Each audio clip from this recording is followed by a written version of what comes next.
Hare Krishna Krishna Krishna Hare Hare Hare Ram Hare Ram.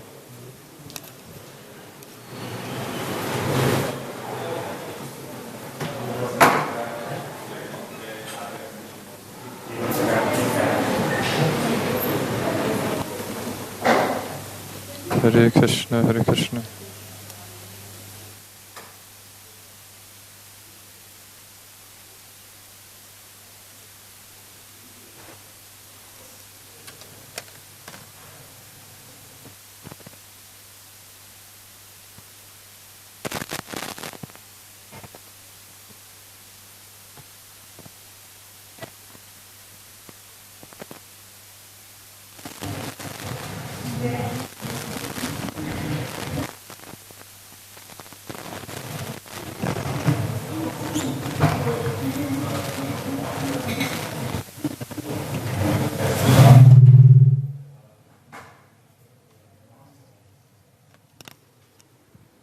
Hare Krishna, Hare Krishna.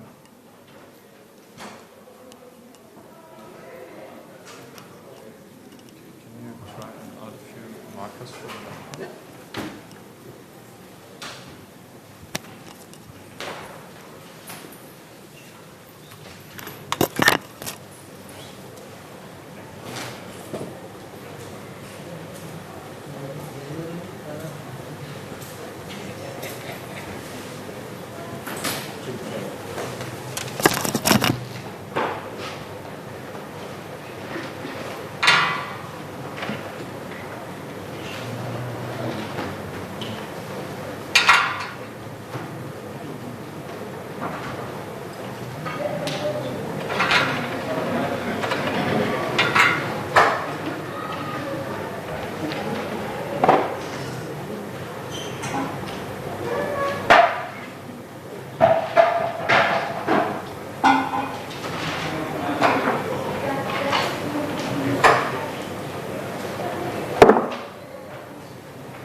Om Jnanatimirandasya Gyananjana Shalakaya Chakshurunmilitam Yena Tasmai Shri Gurave Namaha Sthapitam Yena Bhutale Swayam Rupa Kadamayam Dadati Swapadantikam Vandeham Shri Guru Shri Yuta Padakamalam Shri Gurun Vaishnavamscha Shri Rupam Sagrajatam Sahagana Raghunatanvitam Tam Sajivam Sadvaitam Savadutam Parijana Sahitam Krishna Chaitanya Devam Shri Radha Krishna Padan Sahagana Lalita Shri Vishakhanvitamscha He Krishna Karuna Sindhu Dinabandhu Jagatpate Gopesha Gopika Kanta Radha Kanta Namostate Tapta Kanchana Gaurangi Radhe Vrindavaneshwari Vrishabhanu Sute Devi Pranamami Hari Priye Namo Mahavadanyaya Krishna Prema Pradhayate Krishnaya Krishna Chaitanya Namne Gaura Tushe Namaha Vanchakalpa Tarubhyascha Kripa Sindhubhya Evacha Patitanam Pavanebhyo Vaishnavebhyo Namo Namaha Shri Krishna Chaitanya Prabhu Nityananda Shri Advaita Gadadhara Srivasadi Gaura Bhakta Vrinda. Hare Krishna, Krishna Krishna, Hare Hare, Hare Rama, Rama Rama, Hare Hare.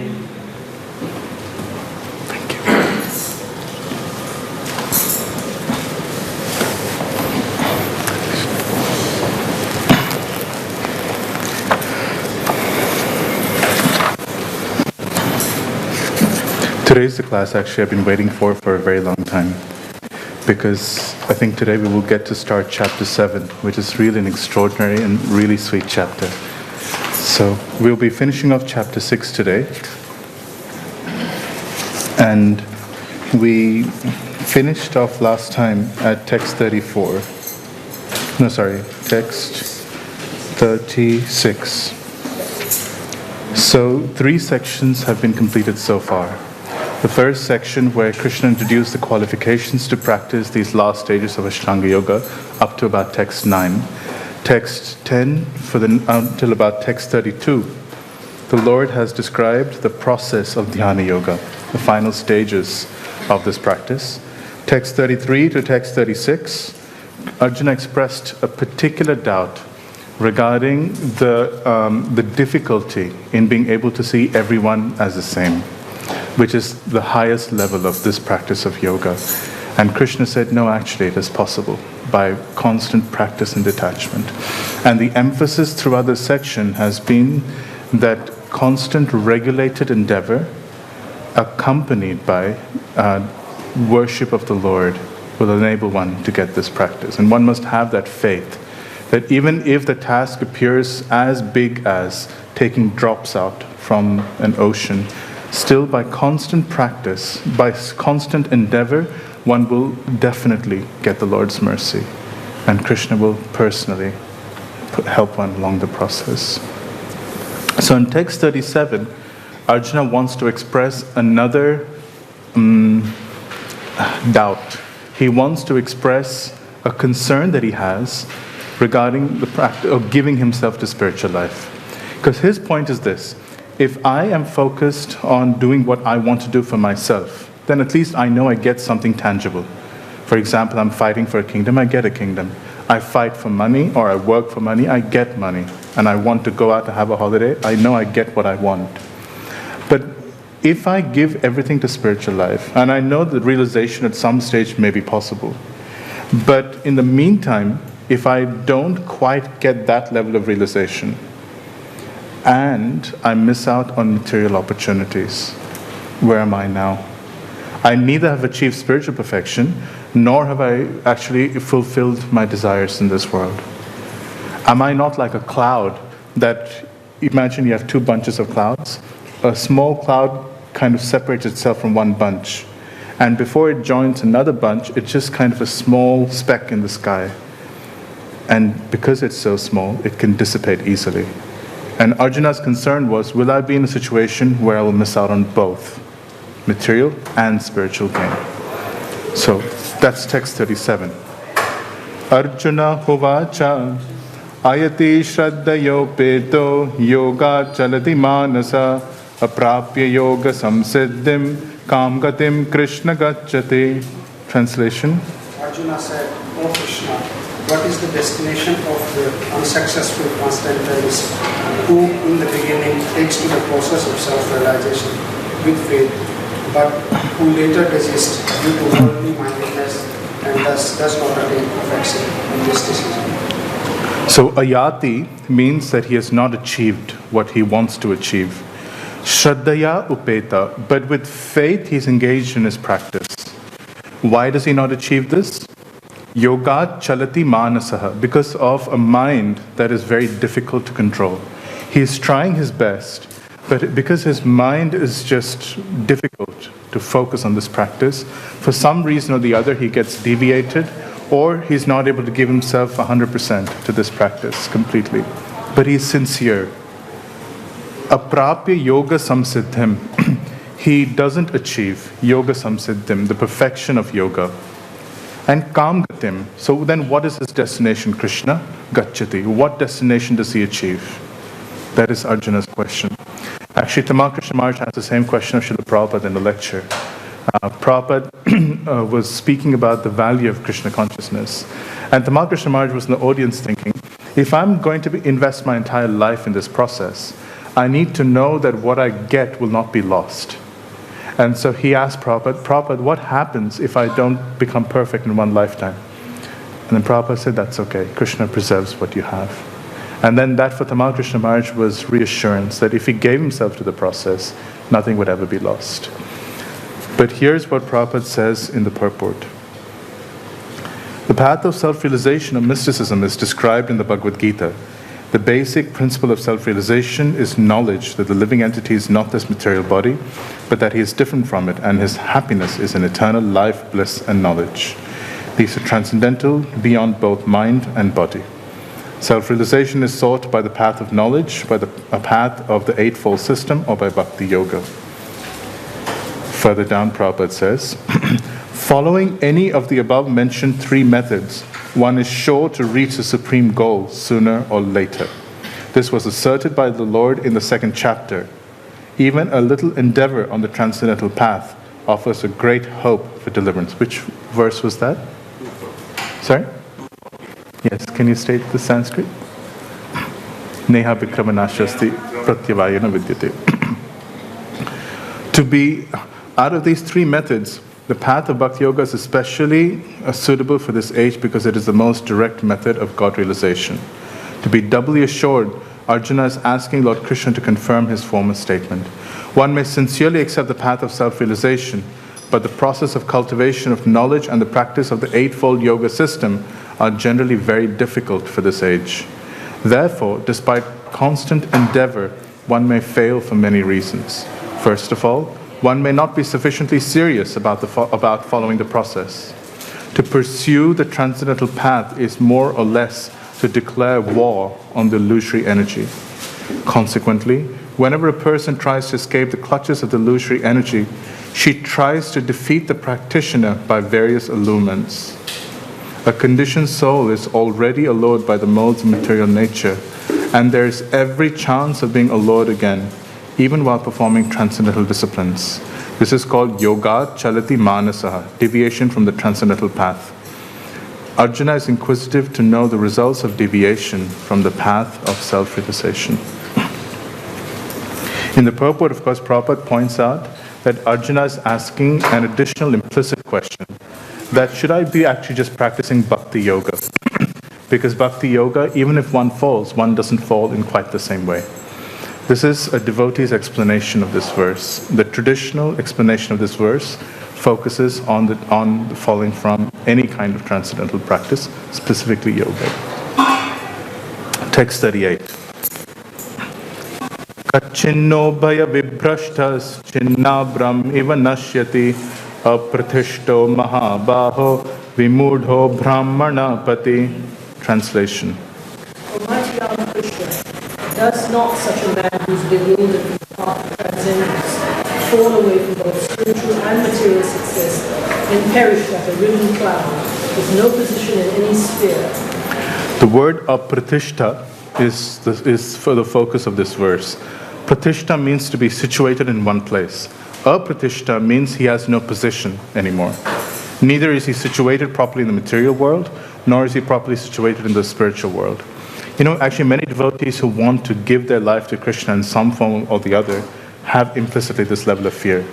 I know that those devotees who are aspiring, for example, to join the ashram for some time, they think, you know, I'm going to lose my career for some period of time, or I'm going to lose in making wealth.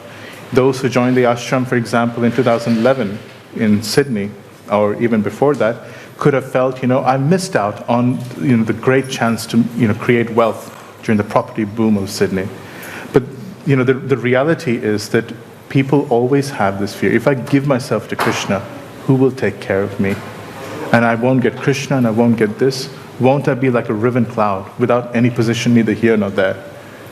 I will have given myself to spiritual life for some time, and then, you know, then what? I have some impressions of spiritual life, but then where to from there? I don't have the full ability to give myself anymore. And at the same time, I've lost so many years of my life. How can I, establish myself again in this material world? Actually, it is for this reason alone that a consistent place in the material world is recommended according to the Varnashrama system. To the extent that a person has this fear, it is important for them to be situated solidly in material life, in a platform that they can be consistently happy. If a devotee, and it's really wonderful, every young child, every young boy should spend time in the ashram, even if it is just 6 months or 12 months, or 2 years, or what have you. But that devotee should be very carefully monitored and guided. For example, His Holiness Devamrit Swami, when dealing with brahmacharis in New Zealand, he specifies that these devotees stay in the ashram for 2 years. They commit to that for 2 years. And after that time, if they want to stay, assume that they will leave and join the Grihastha ashram. But if they want to stay, it has to really come from them. And every 6 months, their case is reviewed over and over again to really make sure that they are sure they want to be there. Because until and unless that internal conviction is there, that mature conviction that Krishna will take care of me, it is hard to sustain this practice for a lifetime. There are devotees, for example, in Pune, Chaupati. Pune and Chaupati are renowned for being the best brahmachari ashrams in the world. Recently, over the last 2-3 years, you have had brahmacharis leave in large numbers at the ages of 35, 36, even 40 plus. Leave the brahmachari ashram and become a grihastha. And of course, the devotee congregation helps settle them in the congregation. But it is really difficult. At the age of 40, to suddenly leave like that and then want to establish a family, want to establish a career, I mean, who will be there to get married to as such? Many people at that age have children. And yes, of course, there can still be arrangements made, but it is not ideal. Prabhupada used to say that marriage after the age of 30 is not so pleasing. So you want to generally be married before the age of 30. But after kind of leaving like this, it's in some sense a difficult situation. In Pune and Chaupati, initially there would be a great push, stay brahmachari for a lifetime. This is good, and there wouldn't be this individual monitoring of a devotee's needs. But it has to be very carefully monitored so that if after a certain age that doubt is still there, that lack of complete conviction in their position is still there, then it needs to be an explicit recommendation. Please join the Grihastha ashram. And it's not at all a fall down. They need to be convinced of that point. There has to be a situation where you can consistently practice. Because see, it is not just shooting for the stars and becoming like a shooting star that enables one to get perfection. The Brahma Samhita says that constant endeavor allows one to gradually achieve that transcendental goal. So one must be in a situation where one can consistently fight. And situating oneself in that position of strength is really important. Even the practice of dhyana yoga is recommended at the very, very end. And this echoes a recommendation at the beginning of the 5th chapter, where Krishna calls Nishkama Karma Yoga Sukham. Do you remember that verse? I think it was 5.3 or 5.4, where Krishna says, text 3, Sukham Bandhat Pramuchyate. This practice of Nishkama Karma Yoga, meaning that one is situated according to one's natural inclinations, it is happy, because you are in a place of strength. If one is inclined, for example, for business, one is in that place of strength. If one has the desire for family, one is in that place of strength. And taking strength from a situation that is natural for oneself, as much as a water animal gets strength from being in water, or a land animal gets strength from being on land, one can fight Maya very strongly. So even these later stages, of course, they're recommended when one has achieved that level of transcendental detachment. They've sufficiently identified with Krishna, and work has become an obstacle to their continued progress. Now, of course, Arjuna is asking this question also from the point of view of Nishkama Karma Yoga. He's asking, if I devote myself to this practice of Nishkama Karma Yoga, or Jnana Yoga, or Ashtanga Yoga, or Dhyana Yoga, at any one of these levels, what if at some stage I lose my intensity? Because it is a difficult practice. And there's a constant tug of war between wanting to experience this world and wanting to move towards Krishna. That tug of war always exists.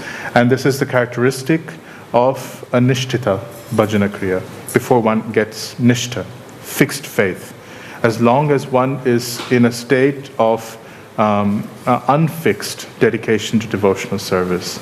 The transition from unfixed faith to fixed dedication to devotional service is characterized by this tug of war between our desires to experience this world and our desires to go towards Krishna completely. And Arjuna is asking, if I just give myself completely, as you're asking, then what is my position? And often the route that devotees take is to practice some devotional service, but then to still do things to situate themselves in this world. This mentality reflects kind of a split faith. But if we could understand that taking care of family, taking care of our needs in a Krishna conscious way, according to Krishna's instructions, forms part of our service in the situation that we're in, we don't need to disconnect our needs to take care of ourselves and serving Krishna. But gradually, as our faith in giving ourselves to Krishna gradually increases, then we can start to depend more and more on Krishna's service and hearing and chanting about Krishna. But anyway, here Arjuna is asking this question about giving himself to Nishkama Karma Yoga. Sorry?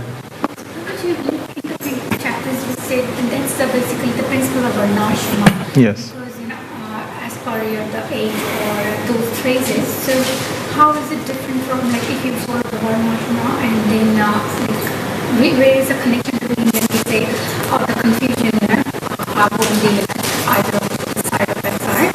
Because if you follow Varnashrama, you basically if you are consistent with your and intend to basically progress, so what if actually you'll make the If it is followed under instruction, yes. But there's also a sense where a devotee wants to take off. Like suppose, for example, someone is 30 years old or 35 years old, they're married, have children. And, as a family, they dedicate themselves to serving the temple. They're constantly around the temple. After 10, 15 years, they feel like, they've been burnt by the congregation. They have suffered a lot of backlash.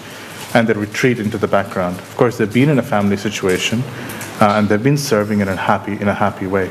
But then because of that backlash, at some stage they may feel, I've dedicated 15 years of my life to Krishna. I've not tried to do anything for myself. Had I spent that time just dealing with experiences that I wanted, or with the family that I wanted, would I not have been better off?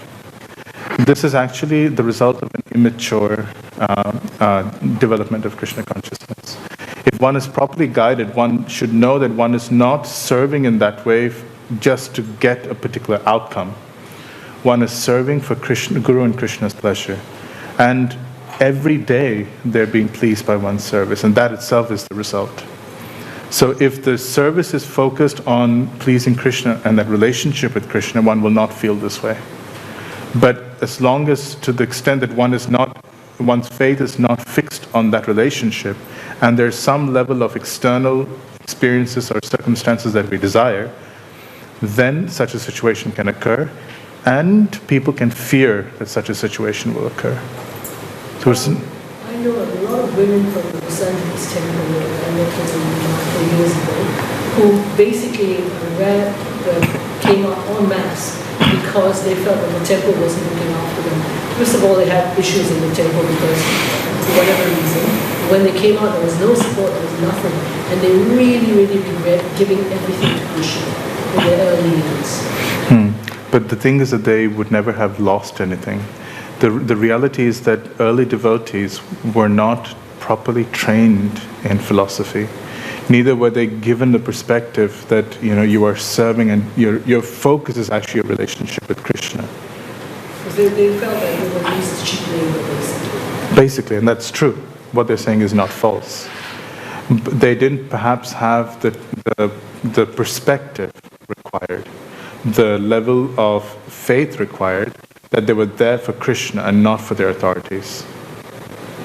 See, it was in 1988 or something that VIHE, the Vrindavan Institute for Higher Education, was started.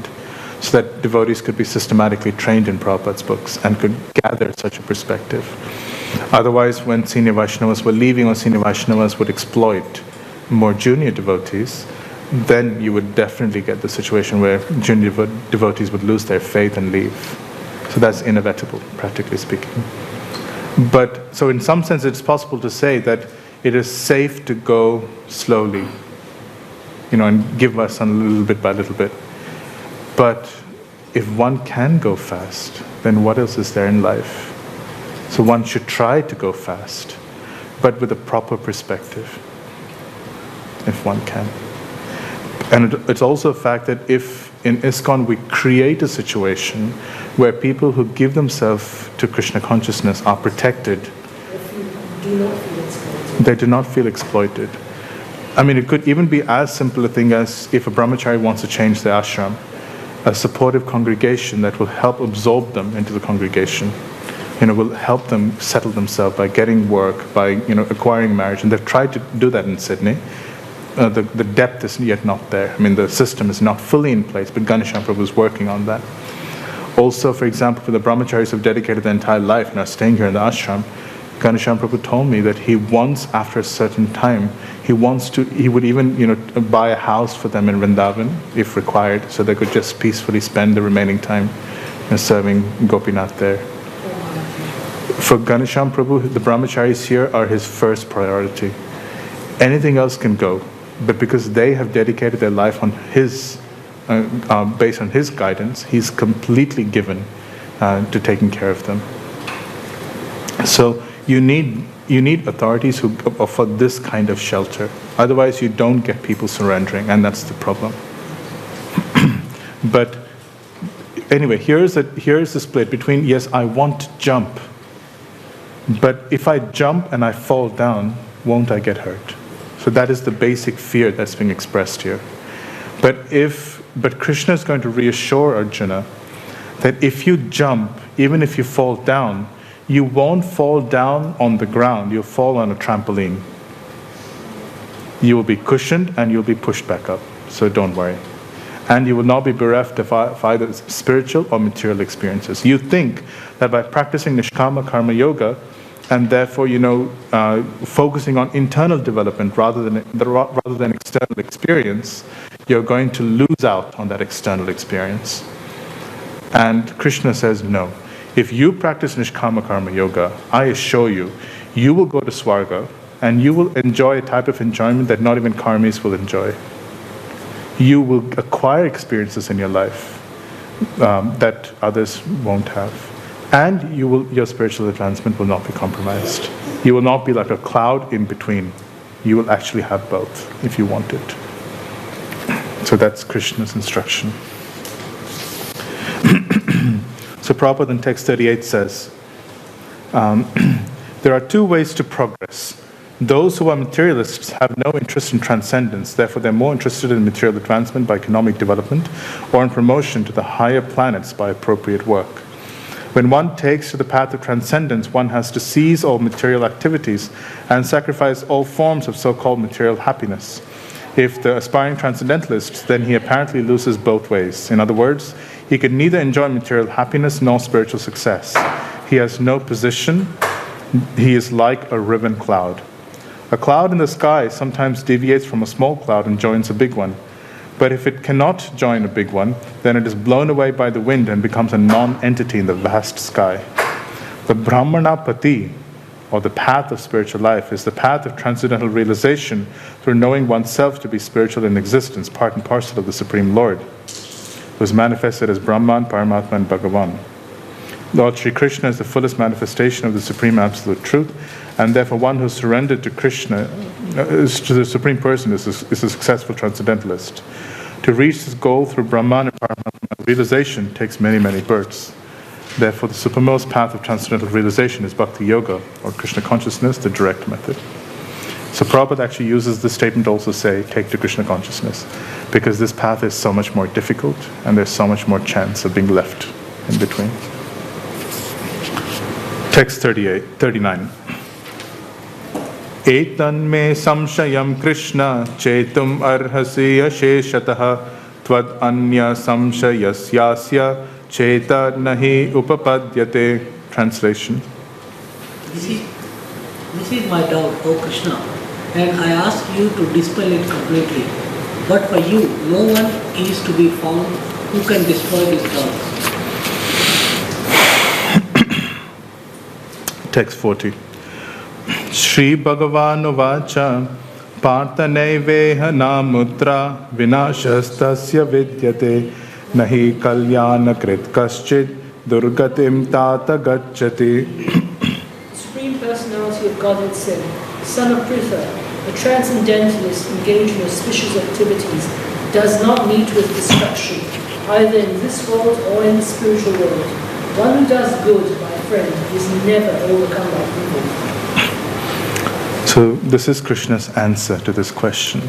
Note the use of the phrase tata in the fourth line. Tata is a very, very affectionate term. It's like saying darling. In Tamil, they say kannamma, kanna, or in other languages they have other words of endearment. In Kannada, they say bangari, bangaru, like that. But it's an indication of great affection for someone who's connected very deeply to oneself. In Bhagavatam, Parikshit Maharaj is addressed by Sukadeva Goswami as Tata very, very frequently. It's almost like son, like my personal son. So, Sri Bhagavan Vacha, Partha, Naiva Iha Na Amutra. Iha means in this world. Amutra means in the next world. Neither in this world nor in the next world, Vinashas Tasya Vidyate, one will ever be destroyed. You want enjoyment in this world and you want enjoyment in that world, both will be given to you if you practice Nishkama Karma Yoga and you desire it. Nahi kalyana krit kaschid durgatim tata gacchati. For one who's engaged in an auspicious path of self-improvement, on the path of realizing who he actually is, on that auspicious path of coming to me, that person will never ever be in a situation of auspiciousness. Now, Prabhupada actually in this purport quotes a very, very famous verse by Sri Narada Muni. So this verse is quoted when Vyasadeva is sitting and he's feeling very dissatisfied, even after compiling the entire section of the Vedic literature. And he's wondering, why am I so dissatisfied? He realizes that he has not fully described Krishna. Who here has read Mahabharata or parts of Mahabharata? Now, in the beginning of Mahabharata, it is stated that the entirety of Mahabharata is intended for Krishna's glorification. How much of the Mahabharata is dedicated to glorifying Krishna directly? It's hard to find. I mean, the crest jewels of the Mahabharata are certainly the Bhagavad Gita and the Vishnu Puran, the Vishnu Sahasranamam. But glories of Krishna directly are hard to find throughout the whole text. So even after writing that whole thing, it's kind of like, you apparently go out to a social function and you're hoping to find one or two people to talk to about Krishna. You end up saying Hare Krishna to one or two people, and the whole day you're talking about many other different things. You come out feeling dissatisfied, like my whole time has been wasted. I don't know why, but I went there to speak about Krishna, to feel inspired and to give Krishna to people, but I come out feeling like empty and dissatisfied, and that is Vyasadeva's feeling. So Narada Muni came and told him, you have not glorified Krishna directly. And in a string of verses, he describes the importance of direct connection to Krishna. And this is one of the verses which Narada Muni speaks. And in this verse he says, even if one completely jumps, even if it's not one's position, even if one completely jumps to achieve Krishna's lotus feet, and one is not able to hold on, one slips and comes back down, one should know that actually still one has gained everything. Nothing has been lost. But if one just situates himself gradually on a stable platform, but is not able to jump at some stage, does not achieve Krishna's lotus feet, does not acquire the desire to serve Krishna completely, then all of this is simply a waste of time. There's no value in having done any of this. So in that sense, the person who has jumped and fallen down is still so much better off. So tyaktva swadharmam. So tyaktva means to give up. Swadharma means one's prescribed duties. Charanam bhujam harer, and has jumped to the shelter of Krishna's lotus feet. But bhajan apakva. Pakva means ripe, apakva means unripe. Pakne gaya, they say in Hindi. Pakane, it's unripe. So bhajan apakva, because their devotional service is as yet unripe. Atha, at that point, patet tato yadi. Patet means they fall back down. If they fall back. Yadi means if. It's a conjecture. So even if they fall back down. Yatra kwa va abhadram. Abhadram means obstacle. What is the obstacle for them? What is the difficulty? Abhud amushyakim. They have actually lost nothing. Because they have at least once tasted the shelter of Krishna's lotus feet. And that taste remains with them throughout their entire life. And at some point, that taste will bring them back with complete force. And they will achieve perfection quickly. Ko va artha apto abhajatam swadharmataha. What is the benefit? Artha means benefit. Ko va, what is the artha? What is the benefit? Apto abhajatam, one who does not worship Krishna in this direct way. Swadharmataha, and simply engages in one's prescribed duties. The idea here is that one's prescribed duties are meant to enable one to make that jump. To consistently, so we can acquire the conviction, the faith, and the taste to one day jump. It may be a small incremental sets of jumps, it could be one big jump, as Krishna desires. But one's life is meant to be so situated that one will acquire that ability to jump. And if one is able to see one's life in that way, one has a very tangible goal to aspire for. That I should one day wake up and my only desire should be that I want to chant Krishna's names. I want to take responsibility for Prabhupada's mission. I want to read Srimad Bhagavatam. And I want to hear, I want to speak, I want to share Srimad Bhagavatam. If one has this as the tangible goal, then everything else that one does throughout one's life or day is put into perspective.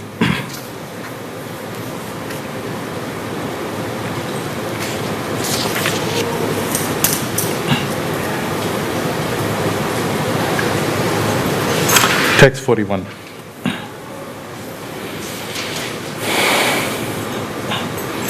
Prapya punya kritam lokan ushitva shashvati samaha suchinam srimatam gehe yogo bhrashto bijayate.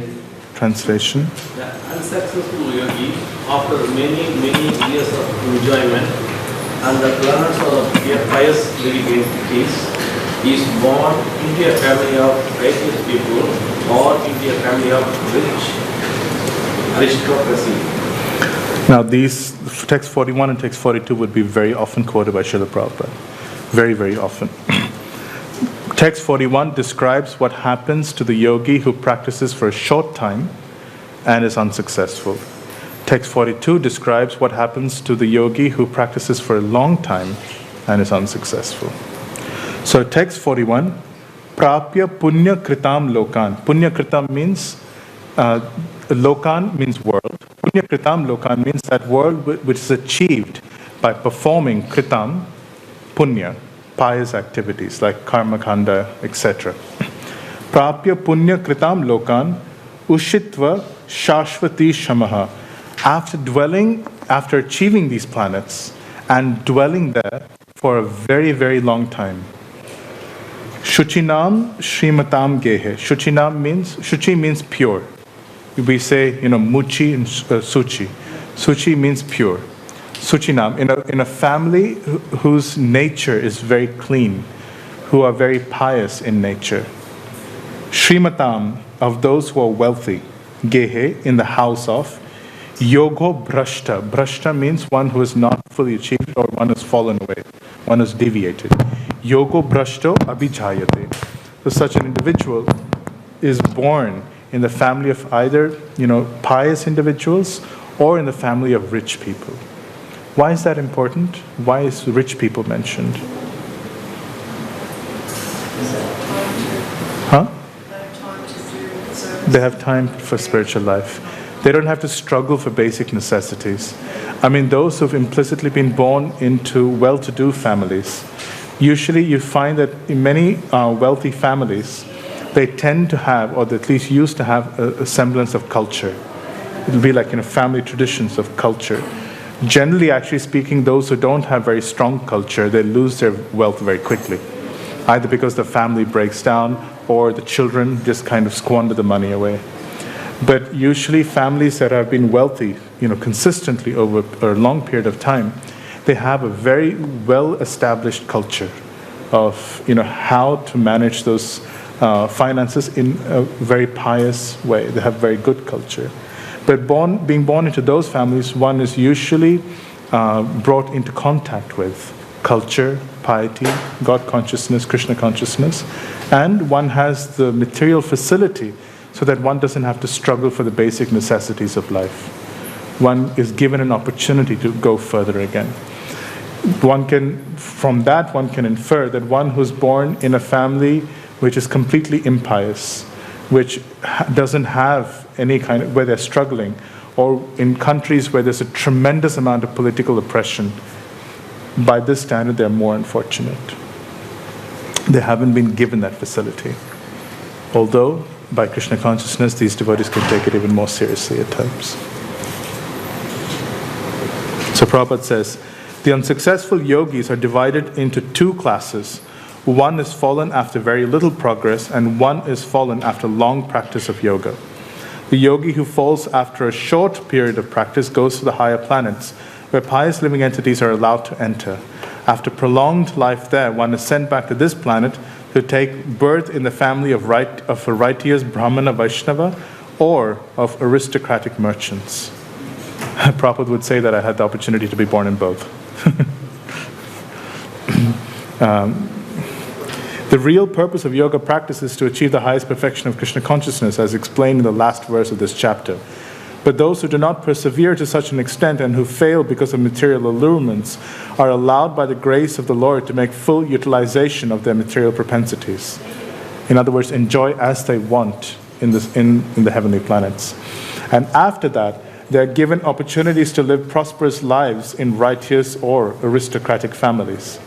Those who are born in such families may take advantage of the facilities and try to elevate themselves to full Krishna consciousness. Text 42. Atava yoginameva kule bhavati dhimatam etadhi durlabhataram loke janma yadidrisham. Translation. Or, if unsuccessful after long practice of yoga, he takes his birth in a family of transcendentalists who are surely great in wisdom. Certainly such a birth is rare in this world. Atava means or. Either the first happens or the second happens. Atava yoginam eva kule bhavati dhimatam. In the family of yogis, and yogi doesn't mean someone who just lives in the Himalayas. Yogi means those whose life is founded around a connection to Krishna. So, atava yoginam eva. Eva is an emphasis. In their family, in the heart of their family. Kule bhavati dhimatam. Dhimatam means one of those who are very great in wisdom, who have a very deep perspective on this world, who are able to see Krishna in the world around them. Etadhi durlabhataram. Such a birth is durlabhataram, extremely rare. Loke janma yad idrisham. In this world, to take such a birth, in such a family where Krishna consciousness is the most natural thing, Krishna consciousness is just like second nature. It is the greatest fortune. And of course, this was, Prabhupada would quote this verse to say that those children born in such devotee families are very fortunate. And in the purport, he will give his own example and the spiritual master's example. So Prabhupada will say, birth in a family of yogis or transcendentalists, those with great wisdom, is praised herein because the child born in such a family receives a spiritual impetus from the very beginning of his life. It is especially the case in the Acharya or Goswami families. Such families are very learned and devoted by tradition and training, and thus they become spiritual masters. In India, there are many such Acharya families, but they have now degenerated due to insufficient education and training. By the grace of the Lord, there are still families that foster transcendentalists generation after generation. It is certainly very fortunate to take birth in such families. Fortunately, both our spiritual master, Om Vishnupada Sri Srimad Bhakti Siddhanta Saraswati Goswami Maharaj, and our humble self had the opportunity to take birth in such families by the grace of the Lord. And both of us were trained in the devotional service of the Lord from the very beginning of our lives. Later on, we met by the order of the transcendental system. Text 43. Tatra tam buddhi samyogam labate paurvadehikam yatate cha tato bhuya samsiddhau kuru nandana. Translation. On taking such a birth, he revives the divine consciousness of his previous life, and he again tries to make further progress in order to achieve complete success post-Anapuru. The phrase buddhi samyogam is important. Buddhi means intelligence or memory. Samyogam, he's brought into contact with his memory from labate paurva dehikam. Dehi means his previous, dehikam means in his previous birth. The intelligence that he had in his previous birth, the memories, the impressions that this individual had in their previous births, they are brought into contact with those impressions again. Who brings them into contact with these such impressions? Paramatma. Sarvasya chaham hridi sannivishto matasmitir jnanam apohanam cha. So Krishna seated within one's heart, he causes one to remember these things in one's consciousness. And so it may seem that a child, born in a devotee family, may spend some years of his life, just wandering here and there and doing different things. But then a situation comes and it causes them to reevaluate their life, and then suddenly you see a complete flip in their consciousness. And you see just how, determined, how deep their impressions of bhakti are. And it's just Krishna reviving those memories of their previous lives. Sometimes devotees just come into the movement and they very quickly take to the practice. And it's just like they're on some kind of accelerated approach. Within a year or two, they seem to be more absorbed than even devotees who've been there for many, many years. And that's because they've been brought into contact with their previous devotional impressions. And that happens by Krishna's grace. Radhanath Maharaj once asked the question, what is it that actually protects our devotional impressions? What is it that protects, whatever advancement we've made in our previous life? It's not a mechanical thing, like, there's some thing hardwired into a chip somewhere, and the chip is lodged into our head. So someone presses a button and then things just come out. Actually, it's Krishna who protects everything that we've done in the past. Everything we've done to go towards Him, Krishna takes it and captures it. And He never lets us forget Him, if we even once approach Him. This verse is uttered in Ramayana when Vibhishan had come to take shelter of Sri Ramachandra. All the monkeys and the Vanaras, generally they came to Sri Ramachandra and said that, I think this person is cheating you. I don't think he's there to surrender to you. And then Sri Ramachandra asked Hanuman, what's your opinion? Hanuman said, looking at his body language, from his tone of voice, from the way he's positioning himself, I actually don't think he's coming to cheat. I think he's genuinely coming to surrender. And Sri Ramachandra said, I agree with that opinion. And I also feel like even if someone even once comes to me and takes shelter of me and says, I am yours, I never let go of that person, no matter what may happen afterwards. Just once one has to go before Radha Gopinath and say, I am yours. And Krishna never lets that person go. So those practitioners who dedicate their life to achieving Krishna, Krishna never lets them go away. He always stays with them, and he arranges life circumstances so that their memory of their previous devotional impressions comes back with great force. And in some sense, it comes back with greater force. They feel like, oh my God, the mistake I've made in my previous life or in a previous situation in my life, I never want to make that mistake again. Krishna, please protect me. And in the purport, Prabhupada gives example of Maharaj Bharat. So Maharaj Bharat was on the level of Bhava Bhakti actually. He gave up everything to go to the forest and to finalize his perfection and achieve Krishna's direct service. So at that point, Prabhupada says, the emperor at an early age retired for spiritual perfection but failed to achieve success. The pastime is known. He became attached to a deer and he passed away thinking of the deer at the time of his death. In his next life, he took birth in the family of a good Brahmana and was known as Jadabharat because he always remained secluded and did not talk to anyone. He took birth Jadabharat after taking birth as a deer. But he was protected as a deer because he remembered his previous devotional service. Didn't that deer present in the ashram listening to the lady being recited? Yeah, exactly. So he remembered his Brahman life? Well, his previous life, not Brahman life. Yeah. That was in the future life. Yeah, maybe I'm confused with another story. Because isn't there a story of a Brahmana who took care of a deer? Yes. He spent so much time with it that when he passed away, he became... Yes, but that's the same king. So he was first a king, then he took care of the deer. Yeah. He became a deer, and then as a deer, Krishna allowed him to remember his previous devotional practices and the mistake he had made. Right. So as soon as he was born, he left his mother. He was like, I don't want to get into family attachment again. And he situated himself near a hermitage of devotees who would constantly hear and chant about Krishna. From there, he took birth in a Brahmana's family. Mostly, they were materialistic Brahmanas. But from there, he just, further amplified his spiritual practices. He was very conscious not to make the same mistake again. So Prabhupada says, in his next life, he took birth in the family of a good Brahmana and was known as Jadabharat because he always remained secluded and did not talk to anyone. Later on, he was discovered as the greatest transcendentalist by King Rahugana. From his life, it is understood that transcendental endeavors or the practice of yoga never go in vain.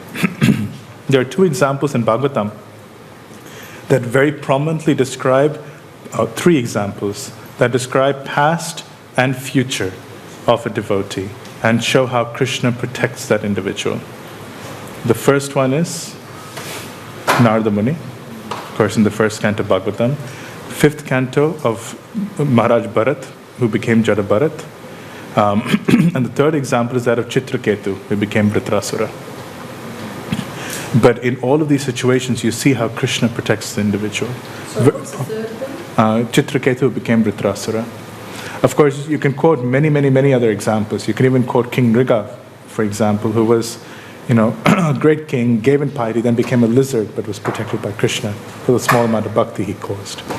But the example of Maharaj Bharat in particular is extremely prominent. You're going too fast. Three examples, Srimad Bhagavatam. Narada Muni is in the first canto. You don't know which chapter, but Maharaj... Sixth chapter it is narrated. Okay. And Maharaj Bharat is in the fifth canto. Yes. That's right. And Chitraketu, who became Viswara. Sixth canto. When you say you will be born in a rich family, but so it's because the parents, they must have done something to get those Yes. Yes. both ways? Or? Yes, definitely. So it is said that there are four kinds of children. There are children who are born to whom we owe a monetary debt in a previous life. So we owe someone a debt in a previous life. That child comes and is born in our family. They take a lot of money and they go. So sometimes, like my aunt, her son was born with a spinal defect. He was present in hospital for 10 days, and that cost them a tremendous amount of Lakshmi. After 10 days, he passed away. And in that situation, they just eat money and they go. In other words, they relinquish the debt that you have to them. The second example of a son are those who are enemies from previous lifetimes. So we had given them a lot of trouble, or they want to give us trouble in turn. They're born as children in our family, they make our life a living hell. And then they go. The third example are children, the third type of children are those to whom we owe a lot of service. We have taken a lot of service from them in a previous lifetime. They are born in our family. We run around them our whole life, and then they go. In other words, we relinquish the debt of service that we have to them. Only the fourth among these four categories is called a suputra, or a very fortunate son, or fortunate child, who is born into the family and is the cause of deliverance for the entire family by their practice of devotional service. So yes, our children, even though we are very attached to them, there are some not so nice reasons as to why they actually appear in our family and why sometimes they extract so much from us. But you're right, those parents who are great devotees, their respective consciousness, particularly at the time of conception, attracts a soul who has a similar level of consciousness. And so material nature causes a match under Krishna's supervision. How would you know, how, if it's a child or it's a relationship, any person, it's from the previous life or it's for the next life? It's from this life or the previous life? Or for the next one, from this one, it would be it will go into the next. So how do we know our Krishna conscious impressions come from previous life or this life? And the next one. So for example, when you say, someone took your money because you might have owed them previous life. So sometimes you also flip it would it from my past one, or would he has to pay me in the future because it's hard to say. That's why only Yamaraj can actually really give you that answer to that question. Yamaraj is one of the demigods who has perfect omniscience within this universe. And he needs that for his service because he needs to know everything that has happened for everybody. And by knowing that, he can actually devise the exact experiences that a person has to go through to grow in their life. But usually it is that, suppose for example we've had a close relative, friend, or any one of our acquaintance from whom we've taken a lot of money. And that person feels like, this person has taken all this money, has not given it back. And he dies with that feeling. That desire binds him to take birth as a son in a family, or a grandson, whatever it may be, as a son, and take that money from one in the next life. Is that person's desire, not the fact that he has given? Yeah. If that person doesn't desire this, he's not entrapped in the law of karma. Because everything that we get in a future life is based on our current desire. And that's why it is said, even hating somebody for what they've done to us is binding. Why? Because that hate is really the seed of a desire to have some kind of settlement of fairness or justice take place. And as long as that desire stays in our heart, we have to take birth again. Otherwise, how will justice take place? So therefore, actually in the first canto of Bhagavatam, I believe it comes in the 16th chapter of the first canto, when Dharma, as a bull, its legs were broken by Kali, and Parikshit Maharaj asked him, "Who has broken your legs?" The bull refused to say that it was Kali. It just said that this is just caused by my own actions in the past. Because if I say that someone has caused this action to me, I am as implicated as the person who has done this to me. Why? You're just stating, someone's asking. Because I get entrapped in a particular emotional link with that person. It binds you to them. It binds you to them.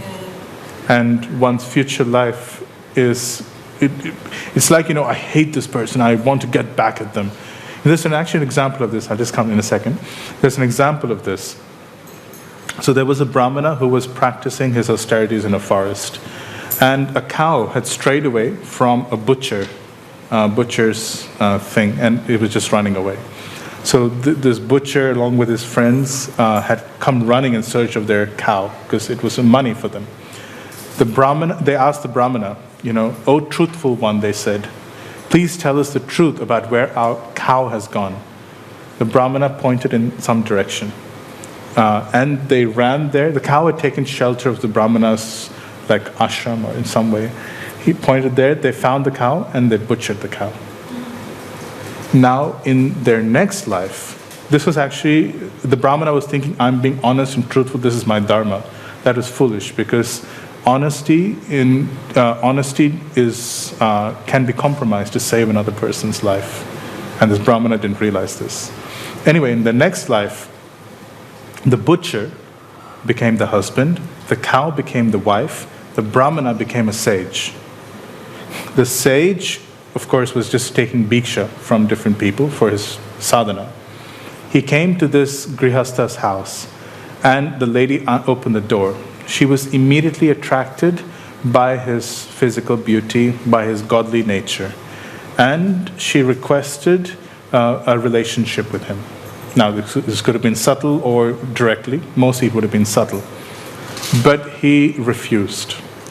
He said, "My dear lady, this is not right, what you're suggesting." She then, realizing that she would be frustrated in her expectations, she began to, actually what she realized, what she did was, she thought, my husband is the cause of this Brahmana feeling reluctant to accept me. Her husband was sleeping inside, in a helpless position. She went inside and mercilessly butchered him. And then she told him, "Now will you accept me?" This Brahmana was, he was already feeling difficult situation. He now felt like, oh my God, I don't want to be involved in this at all. This lady realized the magnitude of what she had done. And she realized that if she were to continue, if people found out what she had done, she would be in a lot of trouble. So she began to scream, "My husband has been killed! My husband has been killed!" And people came running there. "Who has killed your husband? Who's killed your husband?" "This sadhu has killed my husband." And she said, he wanted to come and have a relationship with me and I refused. But thinking that it was my husband who was on the way, he killed my husband. And my husband is dead. Oh, what will I do? What will I do? My husband is dead. And so they took the Brahmana to the king for justice. The Brahmana was found to be guilty, unfairly so, and I think they cut off his hand. The same hand that he had pointed to the butcher here at the Kavis. This is how karma works. There's an intricate emotional binding that's involved. The cow was innocent and helpless. In the same way that the cow was killed in that helpless state, so was the husband of the cow in the next life, killed in a helpless and innocent state. And the same relationship of dependent and shelter that was there between the Brahmana and the cow, the Brahmana was in some sense to be sheltered by the Grihastas, supposed to protect them as if their own son. And she exploited him when he would not satisfy her need. So the cow became the husband. The cow became the wife, the butcher became the husband, the Brahmana became the sadhu. This is how emotional binding works, and it is terrifying. Sometimes we may have children, and those children, we may feel very protective and almost suffocate them. But the children may have feelings towards us, but they may feel like, no, I don't want to be with this person. In the next life, they'll be like aunt and nephew, or aunt and niece, like that. But it's the emotional binding between different individuals is very, very strong. And it determines many of the relationships we have in future lives. Just one second. I think, David, you had a question? I'll ask. Okay. Is this why they say if you're having difficulty with someone, you should serve them? So that you can kind of stop this binding that you're talking about from really manifesting and kind of getting its claws in? Yes, that could partially be the case, but it's also to transcend those emotions in general. Because it's impossible to transcend emotional binding with everybody. Yeah, because you have interactions all day, every day. But there are these standout things, aren't there? Yeah, there are. I can think of examples of myself at the moment, just, feelings of almost like envy. You see other people and you can't help this kind of almost this slight, you compare yourself to them, there's a little bit of envy. And I was told, well, if you're envying that person, you should serve them rather than envying them. Or you can appreciate them, because envy is another way of saying you appreciate them. You appreciate what their qualities, you appreciate their service, you appreciate something good that they've done. Okay. So you can just appreciate them honestly and openly. And you can learn to see their opulences as being gifts from Krishna. Not from the point of view of saying, they don't have anything, it's all Krishna's mercy. Not from that point of view, but genuinely appreciate that they've been recipients of Krishna's mercy.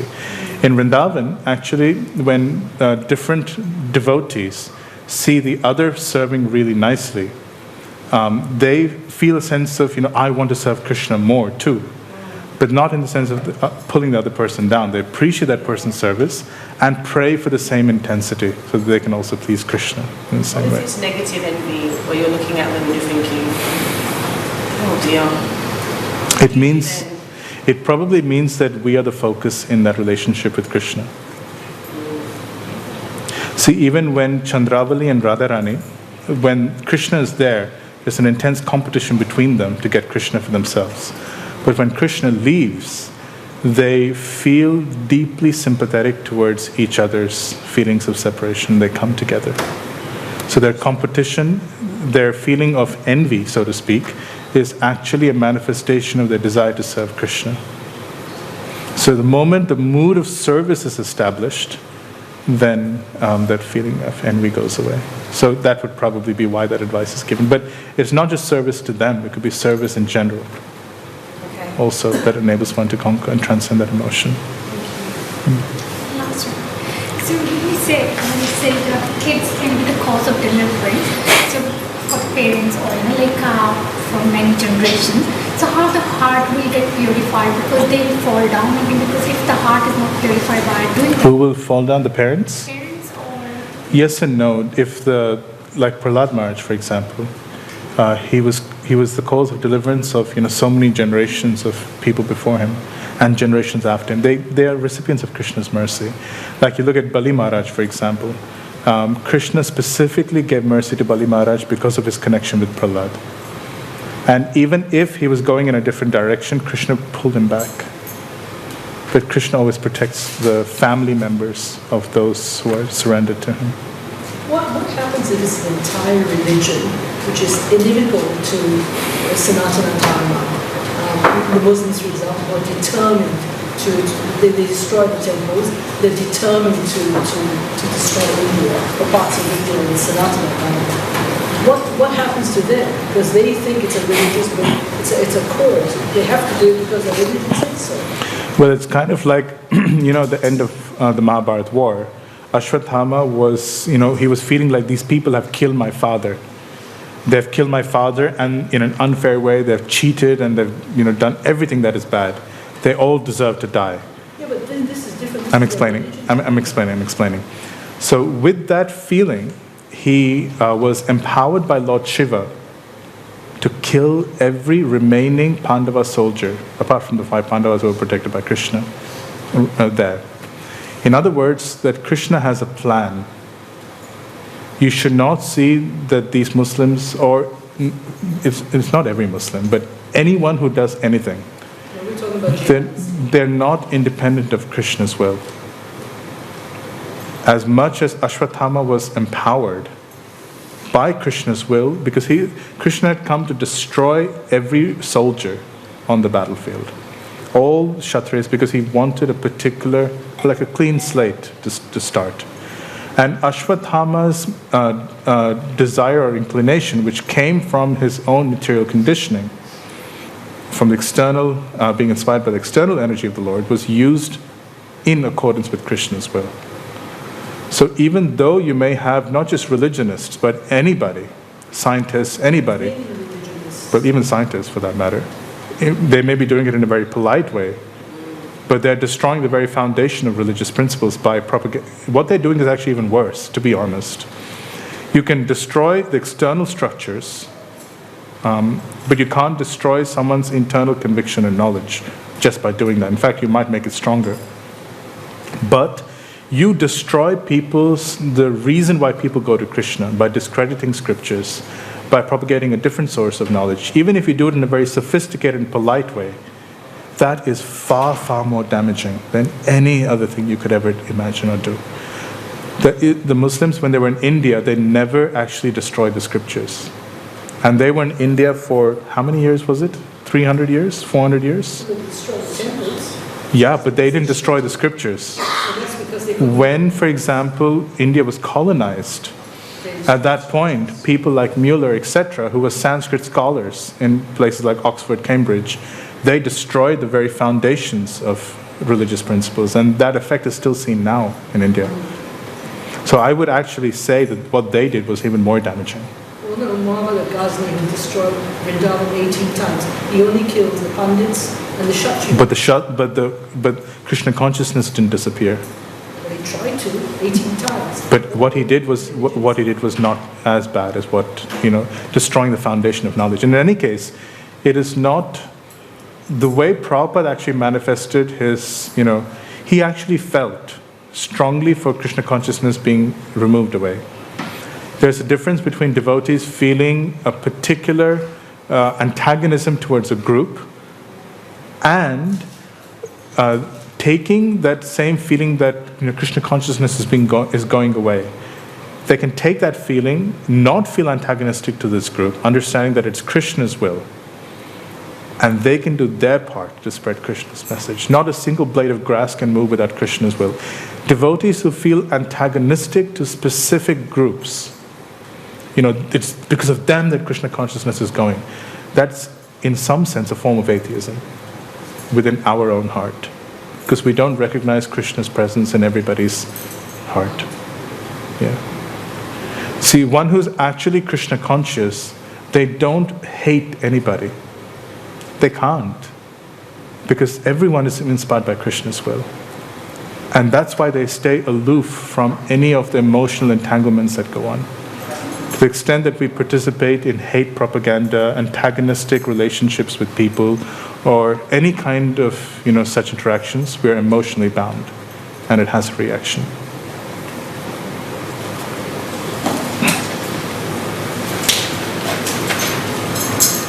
I don't know how we sidetracked so far. Anyway. But the point is that, but someone, I think it started out with how one attracts such a great soul into one's womb. But the reality is that someone who has practiced Krishna consciousness in the past, the phrase used in text 43 is, yatato hi tato bhuya. Tato means again. Tato means thereafter, bhuya means again. So again, they revive their Krishna consciousness in an even stronger way than they did before. An example is given of Bharat Maharaj. So text 44. Purvabhyasena teneva riyate hi avashopi sah jigyasurapi yogasya shabda brahmati vartate. Translation. By virtue of the divine consciousness of the spiritual life, he automatically becomes attracted to the yogic principles, even without seeking them. Such an inquisitive transcendentalist stands always above the ritualistic principles of the scriptures. Because the ritualistic principles of the scriptures, Shabda Brahma. Shabda Brahma means Vedas. Shabda means sound. Brahma means transcendental sound. So Shabda Brahma is another name for the Vedic literature. Shabda Brahma ati vartate. A person who is naturally attracted to Krishna is automatically stands above the ritualistic rules and guidances offered in the Vedas. And they directly begin to follow the principles of Bhagavad Gita and Srimad Bhagavatam, etc. Jigyasur api yogasya. They have this inquisitiveness. As soon as they come to the temple, there's like an immediate affinity for kirtan.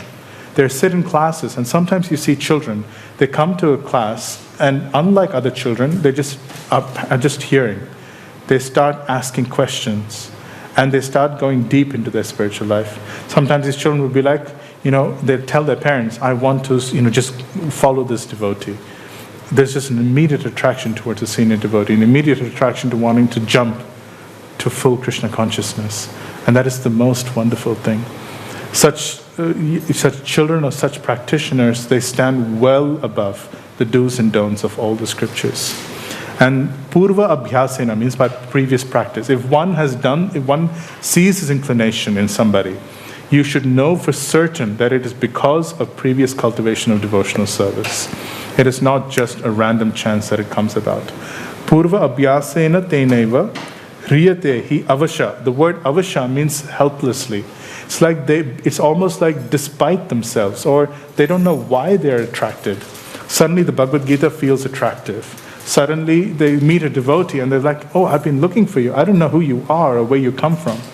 But just your tilak, your dress, or just the way you speak, there's something very appealing about what you do. There's that natural attraction is there, very spontaneous, just straight from the heart. And it's because of previous impressions. And it's Krishna who's facilitating that interaction once again. So the verse that Srila Prabhupada quotes here is from Srimad Bhagavatam in Kapila Dev's teachings. And Prabhupada's quoting of this verse is really extraordinary. And he says, Aho bata swapachoto gariyan yad jivagre vartate nama tubhyam. So Devahuti is glorifying Kapila Dev. And she's saying, my dear Lord, if one yad jivagre, on the tip of their tongue, vartate nama tubhyam, if they have acquired an attraction for vibrating your holy names, it should be understood that they have performed all kinds of austerities and sacrifices. Tepus tapaste juhuvu shashnurarya. They have arya, worshipped their elders. They have taken bath in all the holy rivers. They have performed all kinds of austerities and prescriptions of the Vedas, because they have now achieved the purpose behind them. So somebody who has achieved a taste for chanting Krishna's names, it should be understood that either they've finished all of that and come here, or by virtue of acquiring that taste, they've automatically fulfilled these activities by coming to its goal. But in either case, none of these regulations bind them anymore. They just automatically jump to that level and just keep going. What happens if we're chanting but we haven't achieved that taste? That means we haven't gone through all that in previous life? It means that there are some things obstructing our chanting. There are 4 things that obstruct our chanting. One of them is tattva vibrahma, and which is an incomplete understanding of the philosophy of Krishna consciousness. Particularly that we're not completely convinced that we are Krishna's servant. The second one is called material desire. That is, it is called asat trishna. Asat trishna means thirst. Asat means a thirst for the temporary. As long as we retain some semblance of desire for happiness in this world, happiness in the next world, or for yogic powers, or the desire to be free of suffering, we can't dedicate ourselves to chanting with a sense of wanting to develop a relationship with Krishna. The third is called Hridaya Daurbalyam, or weakness of the heart. Hridaya, H-R-D-A-Y-A, Daurbalyam, D-A-U-R-B-A-L-Y-A. Hridaya Daurbalyam. Daurbalyam. Balyam, yeah.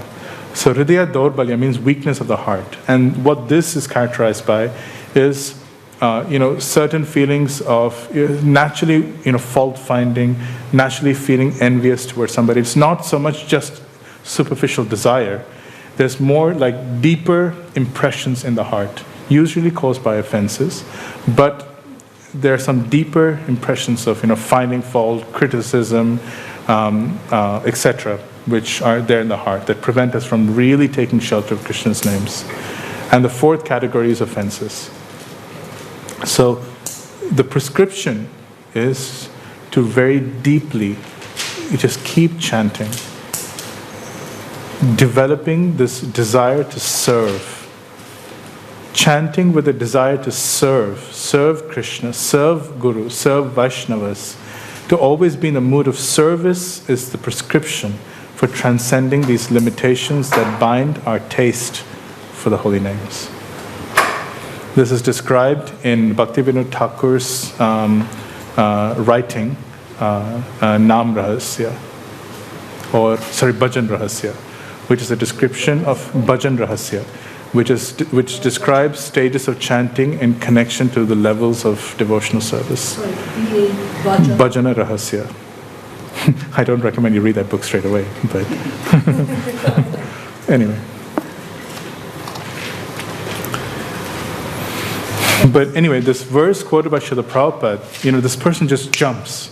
They've jumped so many levels because of their attraction for Krishna's names. And this yogi is similar. People may think, get married, establish yourself in society. This person would be like, no, you're just out.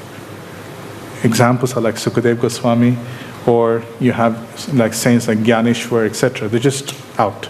People think, you have to be part of society, you have to follow certain rules and regulations, you have to have this structure, you have to do all of this. No, they already stand above. And they answer to a different set of guidelines, not just to the guidelines of social or conventional structures. That is the point being mentioned here. And the key characteristic that defines such individuals is jigyasur, an inquisitiveness, an attraction for spiritual life. That spontaneous, natural, strong attraction that just takes them towards Krishna in some way. It could be, I just want to chant, or I just want to serve. Like if you look at Sri Prahlad Prabhu, from a very young age, his devotee came and he was just like, I want to go. I want to be like him. He just told his family, bye, I'm going. But it's a very natural, spontaneous attraction. And such an individual has to be managed very carefully. Such an individual answers to very specific direction and guidelines. There's actually a video of him on YouTube as a little boy, he's like 4 or 5. Yes. And there's a reporter, being very, laced with criticism, and he's going, so is Krishna here and here and here? And Sri Prahlad just shuts him down and says, you don't have the eyes to see him, you need to have spiritual eyes. And it's just like, he's just this little child. I never forgot seeing that. Like, it's so... He didn't do it in a put-downish way either. He was just convinced. He was just so convinced, and I thought, that's a really powerful child, like, amazing. You don't even hear that from an adult. No. From a little boy. He's really small in the video. He must be about 5 years old. Yeah. And when you see that in a child, they should be encouraged. Oh, yeah. Because it's natural, and this is particularly true for parents who come in from an Indian background. They tend to be very, very conservative. And they feel like, oh, my child, you should not depart too much. We are also devotees. You shouldn't just go ahead and jump like we have done. See, we are also devotees. And you should practice Krishna consciousness gradually and become a good example in society. See, that senior devotee said even grihasthas can be devotees. But this is the kind of thing that parents often say because they're afraid. They're not yet, their understanding of Krishna consciousness is within certain boundaries. But if they see this child as being a spirit soul, and they're just carrying on from where they left in their previous life, it's like this, I was a caretaker for this child, and now they're ready to jump somewhere else. So then one should be thinking, it's not me, I was a caretaker for the child, but the child now stands above my ability to guide them. Whom can I find to hand my child over to so that they can be taken forward according to their inclinations? Everybody needs guidance, but it's guidance at different levels that's important. Such a person always stands above rules and regulations of Scripture. Text 45. Prayatnadyatmanastu yogi samshuddha kilbishaha aneka janma samsiddhas tato yati param gatim. Translation. And when the yogi engages himself with sincere endeavor in making further progress, being washed of all contaminations, then ultimately, achieving perfection after many, many births of practice, he attains the supreme goal. So with this verse, the answer to Arjuna's question that was started in text 37 has been completed. So Krishna's point to Arjuna is, don't be afraid. Whatever you have, because our life is defined by trying to protect what we have and acquire what we don't have. This is our entire life. And these two desires, to protect and to acquire, Krishna says, I will take care of it. What you need to have, I will make sure you have it. Even without your endeavoring for it, you just do your part. You serve me as I'm telling you, and I will arrange for your maintenance. Now for Grihasthas, that serving Krishna includes taking care of their family. And by honestly working in the world, one is not working to make a living. One is working as part of one's service to Krishna. But as a natural part of serving Krishna according to Krishna's rules and directions, Krishna will maintain one. And if what one needs, one may feel like, if I'm dedicating this part of my time to Krishna, how will I acquire the skills that I need to go ahead in life? No, it's actually not like that. If one is actually worshipping Krishna properly and seeing one's work as ancillary to that entire portfolio of service, one will naturally find a time to acquire the skills that are required, but Krishna will give one the opportunities. He will open doors and he will give one the intelligence in terms of how one should act in different circumstances. So the crux of this whole thing is, if one keeps Krishna the center of one's practice, if one keeps one's self-realization at the center of one's practice, then everything will fall into proper place. You don't need to worry about individual components, that I will lose this, I will miss out on this, what about this? Everything is included within Krishna consciousness. And that is the significance of this section. So now we are in the last 2 verses of our journey through the first 6 chapters. And I'm really excited because, the middle 6 chapters are really incredibly sweet. Here we go. Text 46. Tapasvibhyodiko yogi jnanebhyopi matodika karmibhyaschadiko yogi tasmad yogi bhavajana. Translation. A yogi is greater than the aesthetic, greater than the imperialistics, and greater than the putic worker. Therefore, Arjuna, in all circumstances, be a yogi. So, here the tapasya does not refer to jnana yoga. It refers to tapasya without the element of bhakti. Jnana here does not refer to jnana yoga. It refers to the cultivation of the difference between body and soul, or any other austerities one may perform, devoid of any connection to Krishna.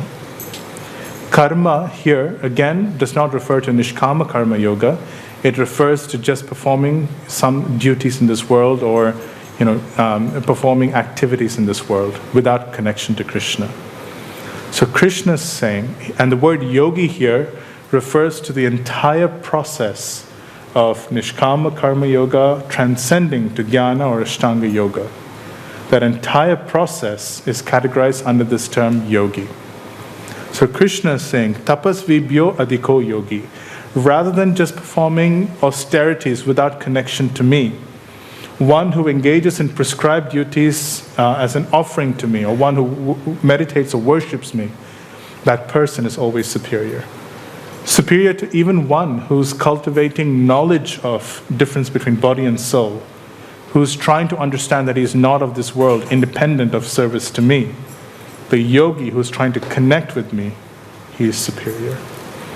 Superior to the karmi, who is trying to acquire experiences in this world, is the yogi. Tasmad, therefore, Arjuna, and this is the conclusion of the last 6 chapters. This tasmad is like you provide an entire argument, and it's like therefore. The final conclusion is, or Prabhupada would say, this is Krishna's final word on the subject, Prabhupada would sometimes say. Tasmad yogi bhava, Arjuna. Bhava means become. O Arjuna, become this kind of yogi. So of course, Prabhupada here, he will provide a different explanation of this verse.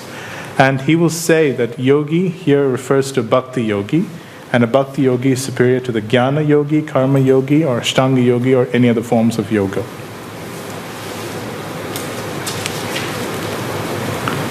Now, text 47.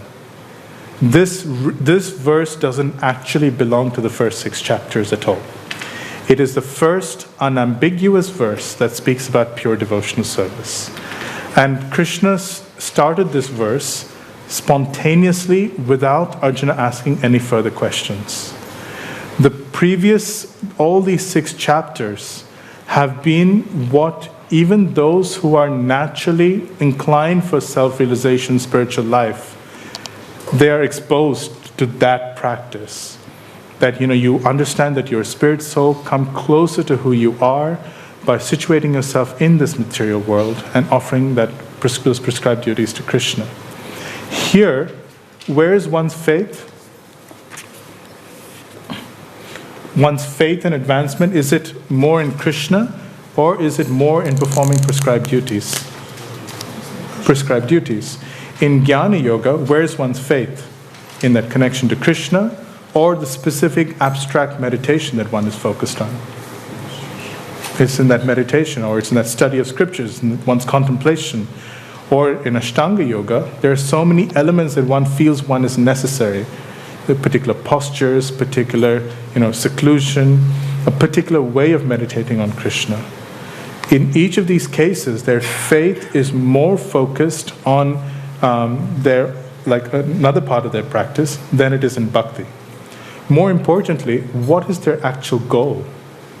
Is it a relationship with Krishna, or is it their own liberation, their own self-improvement?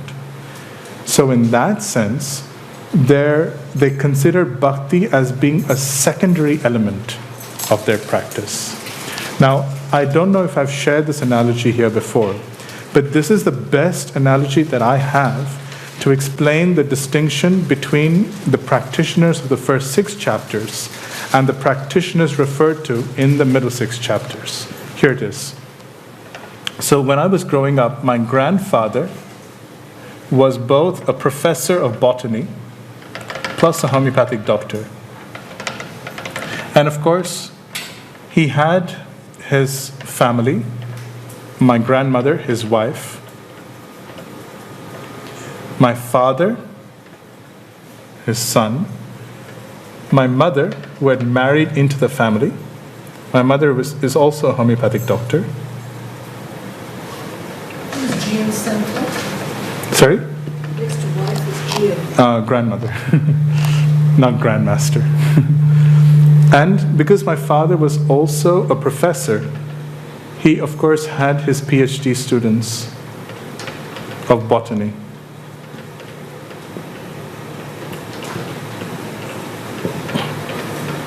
Now, question, do all of these people have a relationship with my grandfather? These PhD students, are they more focused on the relationship or their self-improvement? Self-improvement. But for their self-improvement to happen, do they need a relationship? Don't they need a relationship? Well, they need to make sure that the thesis is cleared by my grandfather, otherwise they're not going anywhere. So, these guys are more focused on self-improvement,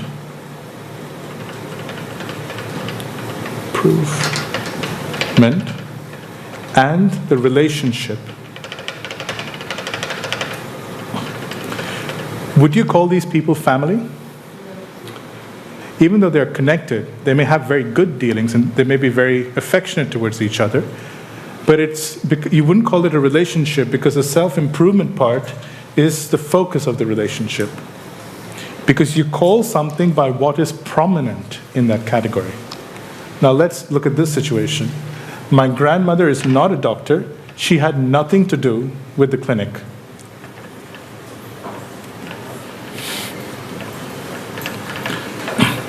My grandfather's clinic. Her whole day would just be in cooking for him and making sure he was okay, and taking care of the family. That was her service. My father was actually an engineer. He had no interest in being in the clinic, but he would work in the clinic, just to please my grandfather.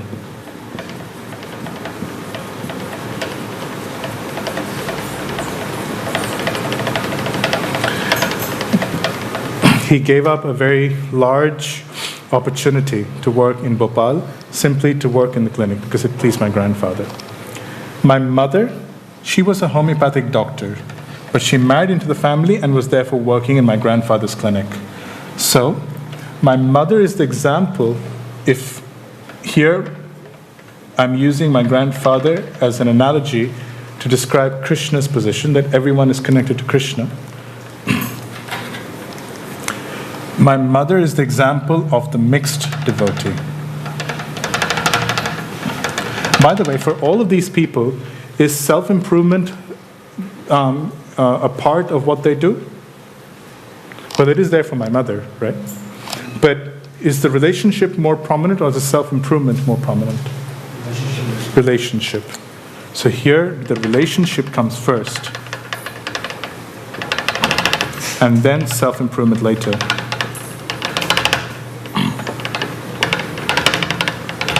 How do you tell the self-improvement comes later? Well, even for my mother, for example, if required, she was willing to not work for several months if the family needed it, for example. But she had a mixed desire. She wanted to work in this, she wanted to develop as a doctor. That's why she was working in the clinic. She had her own personal motivation, her own personal desire. But what was more prominent and increasingly became more prominent as she kept working and was with the family was the sense of a relationship. So this person is called a mixed devotee.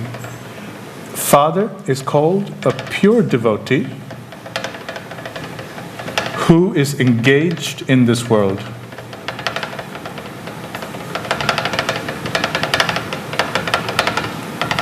What are some examples of this? Acharyas who have done this. Srila Prabhupada, he used to work as a pharmacist. Srila Bhaktivinoda Thakur, who used to work as, don't know the exact term, some kind of judge, I don't know the exact term. Magistrate, district magistrate.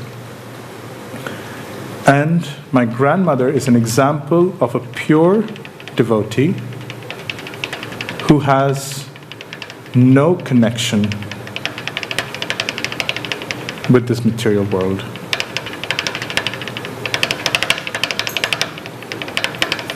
Everything she's doing is out of love and doing her duties. Well, even here, that's her career. well, in that sense, she has no connection with. If the material world is compared to the clinic, she has no connection with the clinic at all. So she would be like the eternal associates of the Lord in the spiritual world.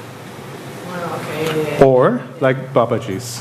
Jagannath Das Babaji, Gaura Kishore Das Babaji. So maybe someone who's taken themselves off, like the people you were talking about before that removed themselves and then went off, even if they were young, and just went and studied, those kind of people. Potentially, but those were yogis. I mean, because in that sense, their self-improvement was more prominent than the relationship. Yeah. In the context of a relationship, if you look at Gaura Kishore Das Babaji Maharaj, for example, he had no connection with society. There was no varna or ashrama that he was ascribed to. And his natural inclination would just be to serve Krishna spontaneously. But Bhaktivinoda Thakur would operate within, the conduct of this world, even though the inclinations were exactly the same. Yeah. In terminology, this individual here is called, I need a different color pen. Can I get another color? Oh, thank you. This devotee is called a nirapeksha devotee in Sanskrit. Nirapeksha, yeah. Thank you. Thank you. Thank you. This person is, oh, this doesn't work. Red pen.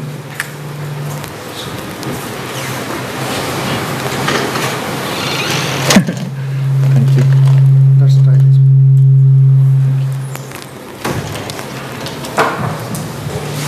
This person is called the Nirapeksha devotee.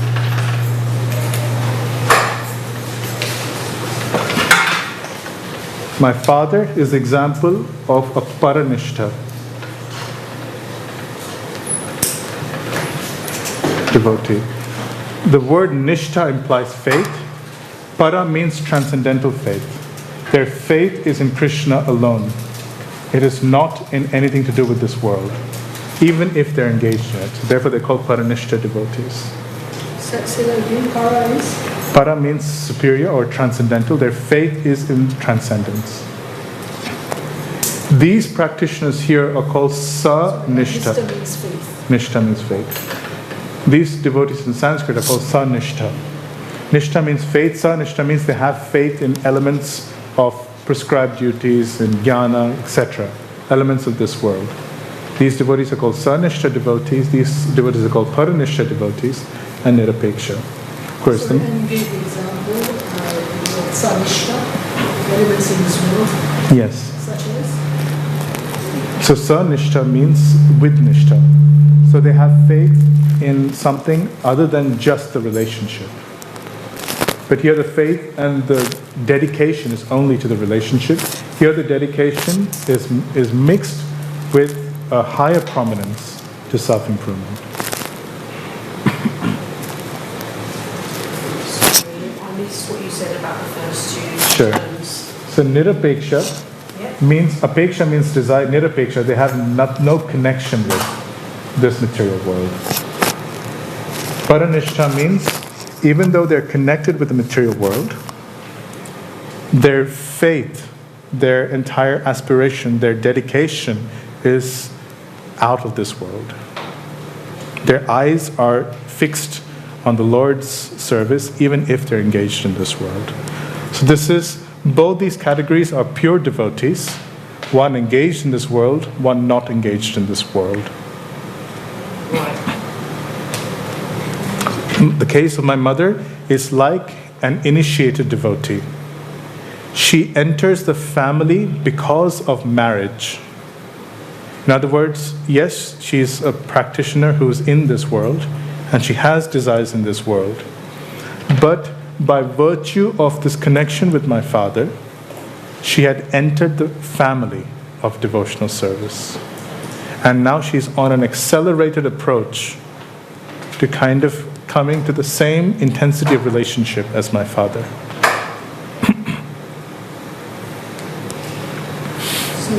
So she's like an initiated. You can say that because, she's established a relationship. Now, can anyone just say, I'm part of family? You can't say that. You have to be connected to someone within the family. Therefore, to actually enter the realm of bhakti, all of this is bhakti. The reason it is called bhakti is because the relationship is more prominent than any desire for self-improvement. So that this whole region is called bhakti, even though bhakti is involved here. Because the predominance of bhakti is here, this whole region is called bhakti, and that is established when one enters a relationship with Krishna's devotees. Without that element of a relationship with Krishna's direct devotees, entering the realm of bhakti is not possible. One doesn't acquire the feelings. My mother wouldn't know how to feel towards my grandfather as family. That connection would not be there if she had not married my father. However much she as a doctor could respect my grandfather's abilities, she would never have had the same intimacy of relationship. Now these students, after they finish their PhD, they graduate with a general level of affection and regard for my grandfather. That is like the Nishkama Karma Yogi graduating from Nishkama Karma Yoga, or possibly even Ashtanga Yoga, etc., and maintaining and having a general relationship with Krishna, devoid of any material interaction with yoga, jnana, karma, etc. But they can never become family. So to say that these practitioners of the first 6 chapters achieve a direct relationship with Krishna as a mother, a father, as a friend, as a direct servant, or as a lover is incorrect. These devotees, they certainly achieve liberation, but they achieve Krishna in that generic form, that form without direct qualities, or they achieve a very distant relationship with Krishna. It's a general relationship with Krishna. It is not specific. Generally speaking, it is not even the other 4 kinds of liberation. generally speaking. Those 4 kinds of liberation are for those practitioners who practice like this, with mixed desires. So this, you know what other 4 kinds of liberation are?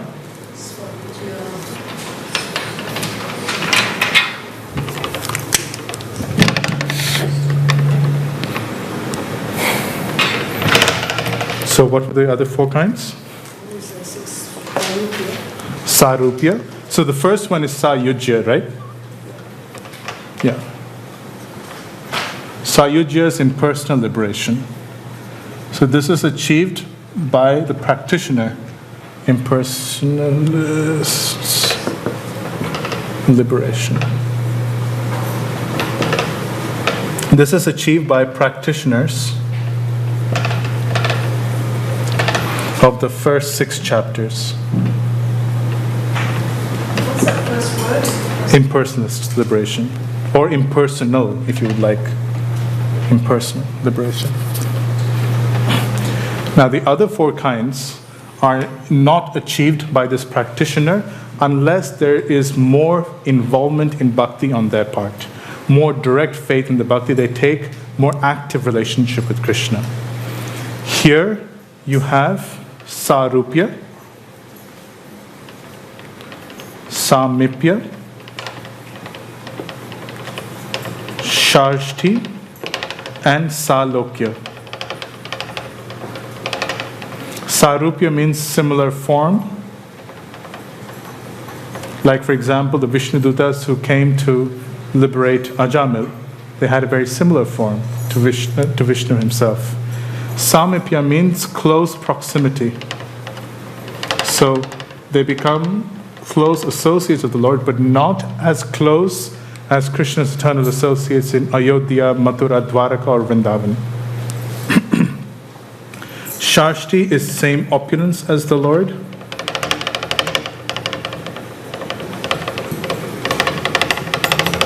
Salokya is same planet.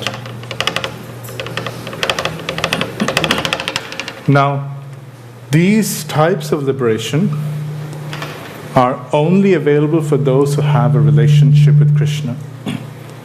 So, as in the previous example, those who are like my mother, they enter the family but maintain their material desires.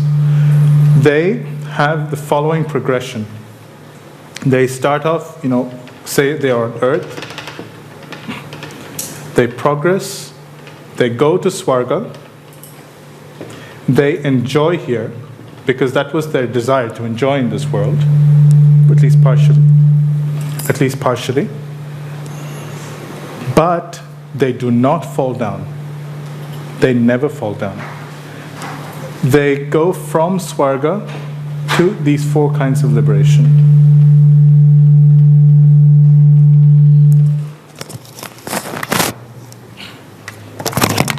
They go directly to these 4 kinds